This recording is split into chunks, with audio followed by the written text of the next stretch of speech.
নমস্কার বন্ধুরা, কেমন আছো সবাই? আশা করি সবাই ভালোই আছো। আজকে আমি নিয়ে চলে এসেছি আর একটা ছোট্ট রেসিপি, যেটা হলো ছাতুর পুর ভরা পরোটা। চলো ঝটপট দেখে নেওয়া যাক কীভাবে আমি বানিয়েছি। প্রথমেই ছাতুটা নিয়ে নিয়েছি আমি, এরপর দিলাম গ্রেট করা পেঁয়াজ, আদা, ধনেপাতা কুচি, লঙ্কা কুচি, লবণ আর চাট মশলা। এইগুলোকে দিয়ে ভালো করে মিশিয়ে আমি ছাতুটাকে মাখিয়ে নিলাম। ছাতু আমার রেডি হয়ে গেছে, এবার আমি আটাটাকে রেডি করে নেব। এই পরোটাটা খেতে খুবই ভালো লাগে আর এটা আমি প্রায় দিনই বানাই। তা আজকে যখন বানাচ্ছি ভাবলাম বন্ধুদের সঙ্গেও একটু শেয়ার করে নিই। দেখুন এদিকে আমার আটাও রেডি হয়ে গেছে।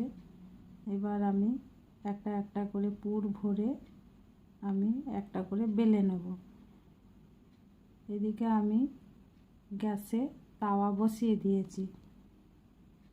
তো বন্ধুরা, তোমরাও একবার বাড়িতে এইভাবে বানিয়ে দেখবে, কম সময়ের মধ্যে হয়েও যাবে, খেতেও খুব সুস্বাদু।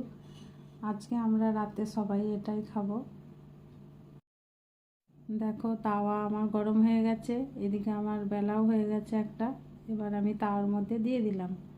এরপর এক পিঠ হয়ে গেল যেমন, উল্টে দিলাম। এবার সামান্য পরিমাণ তেল দিয়ে আমি দু পিঠ ভালো করে ভেজে নেব। আমি একটু লাল লাল করেই ভাজি, কেননা আমরা একটু মুচমুচেই পছন্দ করি। তোমাদের যেরকম চয়েস তোমরা সেরকম খাবে। আর কেমন লাগলো বন্ধুরা, সেটা তোমরা অবশ্যই কমেন্টস করে জানাবে। আর আমার এই রেসিপিটা ভালো লাগলে অবশ্যই চ্যানেলটা সাবস্ক্রাইব করে লাইক, শেয়ার, কমেন্টস করে দেবে। ভালো থাকবে বন্ধুরা, অনেক ধন্যবাদ।